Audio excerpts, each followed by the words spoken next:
real quick, because we're almost out of time, share with the audience an insight that you have from your big data that you've analyzed in 2013, or an announcement that you have coming up for this quarter. The catch is, I want you to share it in like one sentence in the form of the tweet, so everybody here can tweet it out.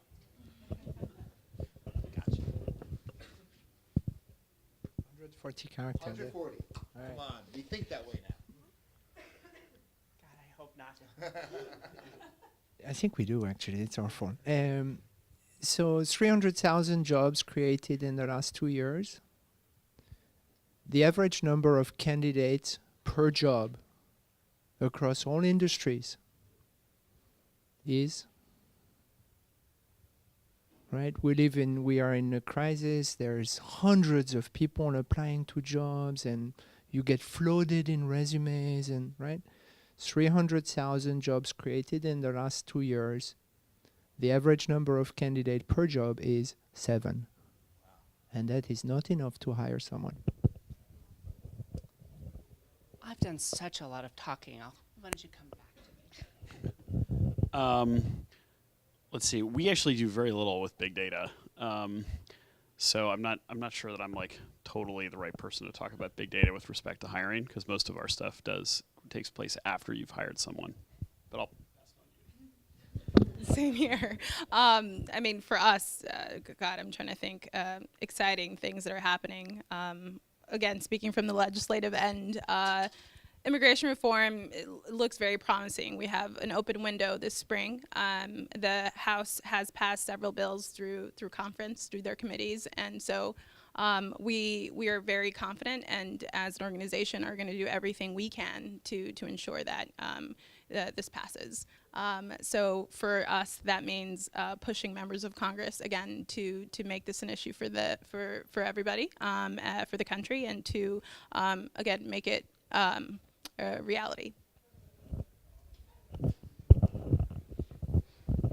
Okay, so I'll come back, and being inside the company is, I mean, the talent management, I think, and getting the most out of your current employees is huge, and in some ways overlooked, because we do talk about the sexiness of recruiting and the cost that goes into recruiting, but turnover and everything is terrible. So I think one of the trends for this coming year and going forward is measurable results. It's not going to be enough for us to make you feel like you've made your job easier. It's going to be that you are going to see changes in the bottom line. Your workforce is more productive, your recruiting team is more successful. You're truly building a better company. For all of us to claim that we've had an effect beyond simply shifting you from one vendor to another, measurable results is where we're headed. Good. All right. This is awkward. All right. So none of us had a Michael Bay moment up here so far. So I think we all deserve a round of applause for that. With that, I think we have time for maybe one question. I know you guys are probably eager to get out there to all the attendees. I hear some rustling and bustling out there. Christian, do you want to pass the mic? But before they do that, maybe thank our sponsors for the event. So we've had an amazing group of sponsors who helped put this event together. Smart Recruiters, of course, who bought into the idea many, many months ago when we were having coffee in that room right over there, talking about how we could work together for 2014. Guild, New Context, Rockham Recruiting, a lot of, in addition to a number of community partners, including RiseSmart. So we're just hugely grateful for all of the people who've come out today, whether it's demos or attendees or sponsors, to talk about the future of HR and hopefully change it for the better. And we have time for a really good question. Who has the best one? Okay, he nodded, so. So I'm Ted Summey, founder of Discoverly. I worked at Salesforce for 5 years before doing a startup. And one of the things that I found at Salesforce And I take no offense to the comments. One of the things that I noticed when I was at Salesforce is that they had a lot of foreign talent.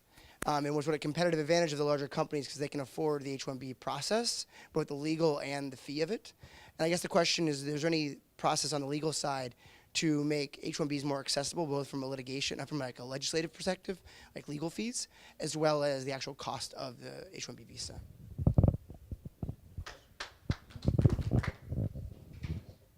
That is a great question.